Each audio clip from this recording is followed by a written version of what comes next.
Yo, what is going on YouTube? This is your boy Kamen right there, Zero Spike. Back again once again today, people. Today we're for Ohsama Sentai King-Ohger episode 11. And in this episode we get the debut of Jeremy Bashiraz. I can't pronounce that last name, but his name's Jeremy. And in this episode we get to see the debut of him, not his ranger form, which I'm actually glad that they didn't do. I'm actually glad that they didn't do that, but the man who would be king. But in this episode, we see that the Bugnarok are laughing and all this other stuff about about the prophecy that they are trying to uphold, and we see that Jeremy does make his appearance in this episode, but he's wearing like a white cloak and like this spider helmet looking thing, and they speak about the he talks to Darkenrock, like, you know, that they like basically how they're like allies. I guess Darkenrock thinks, or Deathnarok, my bad. Deathnarok thinks he's a Bugnarok because of the spider face thing he has going on. So, and they talk about how this guy has been I guess he woke up after 2,000 years and he is basically just been kind of biding his time. You see that he's having, you know, basically has his own little plans, his own little plan thing going on, and we see that he basically has like control of like the story. He has like control that he can make people stop talking, make people stop moving, things like that. Like he seems like he's gonna be like a pretty broken character later on. But yeah, so he talks. Darkenrock talks about how when the three greater guardian spirits rise into the sky like the heavens, the world will be flipped upside down, and he is basically trying to make that prophecy come true, which he has this plan, which, you know, he has this plan. Now he's going to act on this plan that he has basically gone through.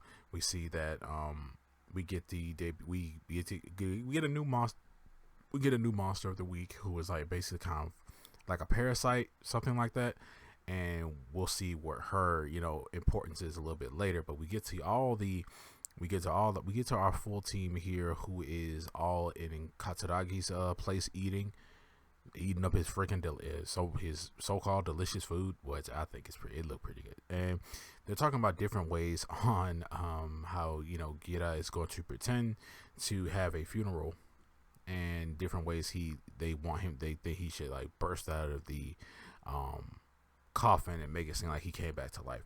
But we did see that Katsuragi is talking with Raculus. Raculus is like, yeah, I know you know where Gira's body is. Is Gira actually dead? Things like that.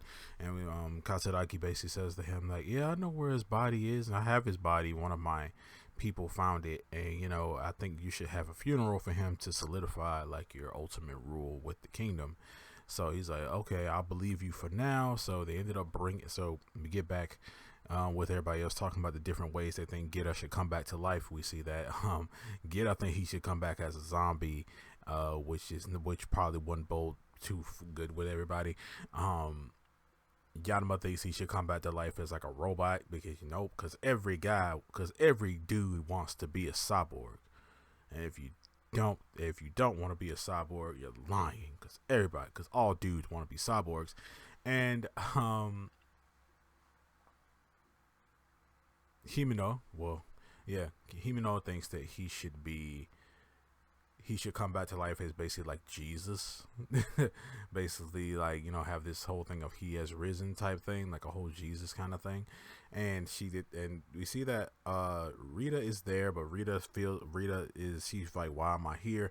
Yanma basically says that, oh, you were the last person to see, you were the overseer of the battle that they had, so everybody would believe you if you said he was dead and stuff like that.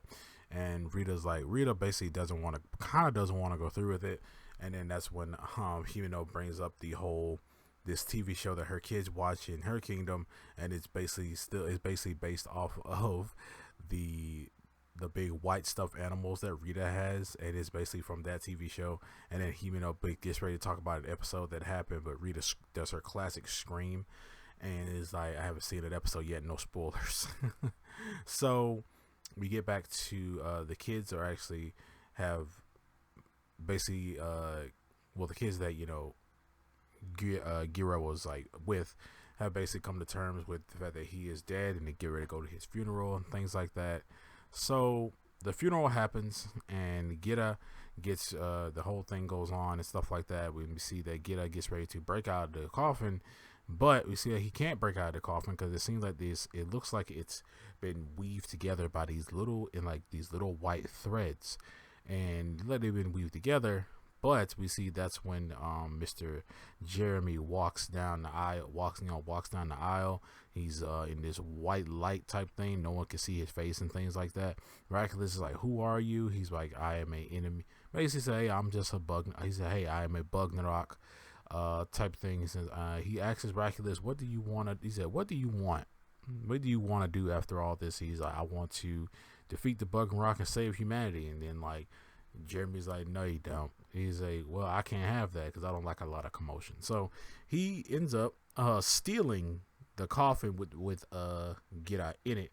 He's also able to like snap two guys out of his way. Like he's able to make them stop moving and snap them out of the way. Snap two of the guards anyway. He grabs the coffin with Gira in it and just starts doing a whole bunch of Spider-Man type stuff. And I'm just like, yo, all of this has to be a huge freaking Spider-Man reference. Let me tell you. So he takes Gira alone. They're alone together, and he breaks Gira out. Gira's like, "Who are you?" And he's just like, "I'm technically your enemy." And he's like, he literally talks shit to Gira, literally talking about poop. And he basically asks Gira, he's like, "Our poop is basically, a storyteller to your body's health, even though it's a stinky one." And he basically tells him that he's just a humble like storyteller, things like that. And that's when Death Narok, I keep calling him Dark Narok. Death Narok comes up, and he ends up stealing the greater. We see that that's when the big parasite monster chick comes up. And she comes in after the guy is after Jeremy leaves Gira.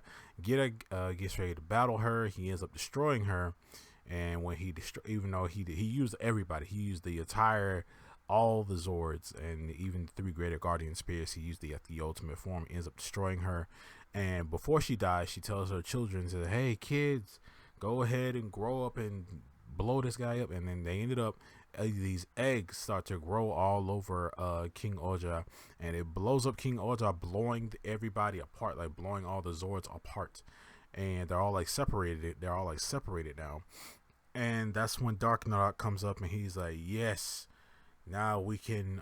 He said, "Now I can fulfill the prophecy." But we actually found out that this monster of the week, she actually laid eggs inside of King-Ohger in the last episode. While King-Ohger was fighting all of the giant monsters that came out of the cocoons, she laid a bunch of eggs inside of King-Ohger, and that's what caused them to blow up after she passed.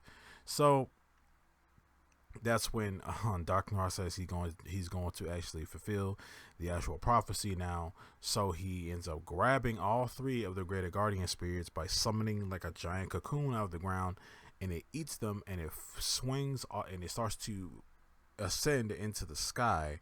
And the prophecy basically was that when the 3 greater guardian spirits rise above the clouds, a great miracle will happen, and the world will be flipped upside down. So that happens. It kind of happens when we see that the cocoon flies up and ascends up into the sky, but we see Jeremy on top, who ends up taking all 3 of the greater guardian spirits crystals, and ends up taking them, putting them inside of his gun. He takes them and put them inside of his gun. He ends up leaving, but they ends up teleporting. Well, they end up going into this big wasteland area where Death Narok is saying that, "Hey, you tricked me. You made me think. You made me think that I was gonna turn the world upside down. I was gonna destroy them." And he ends up, and that's when we get the debut of him. He ends up taking the 3 greater guardian spirits, putting them inside of his Venomix shooter. He ends up putting all 3 of their crystals in it, and then he turns it into a key. And he takes that key, puts it into his helmet, and unlocks it. And his helmet falls off. When his helmet falls off, it transforms into his sword. And I was like, "Oh, this is a lot." and he throws off his cloak, and we see his full-on outfit, full-on fit, look clean and everything. Then he takes his Venomax shooter, and he ends up shooting Death Narok. But turns out it was a fake Death Narok. We see because I was like, man, this guy's just one-shot Death Narok?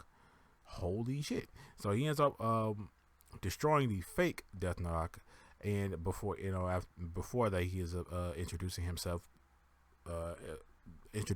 as Jeremy Basarodi, and that's my grade A. That's the best I can say. Jeremy Basarodi, and the word Jeremy is spelt different. I have friends. I have one of my best friends' name is Jeremy, and his name is not spelled that way. His name is spelled a whole different way. He still got the regular, but it's spelled different. There's an I in it. It's weird. So I didn't think there were other ways to spell Jeremy, but he ends up destroying destroying the fake Death Narok, and he ends up teleporting away. And he says in the ending that he said, "Oh, I am the man." He says, "This is the story about the man who would become king," and it makes me feel like this story, and basically the story is basically talking about him. But episode, it basically ends off right there. Next episode, we're going to see the debut of his Ranger form, which and I hope they don't show it to like the end of the episode. They say he's gonna be fighting Death Narok again. But this episode was pretty freaking cool. I love the build up. I love the build up to this character and how mysterious he is when he first comes in, and the fact that he is, or the video did say that he was going to be working as a neutral party. So hopefully he's probably got his own little things going on, and also kind of alludes to with some of the things that he was saying. It kind of alluded to the fact that there might be another faction out there that is the true enemy of humanity, because he even asked like, are the Bug Narok the true enemy of humanity? Because the Bug Narok actually do care about the planet, and they care about Terra. They care about it, but the only thing they don't like is humanity, because they say humanity messes up the world, so they want to basically destroy them to save Terra.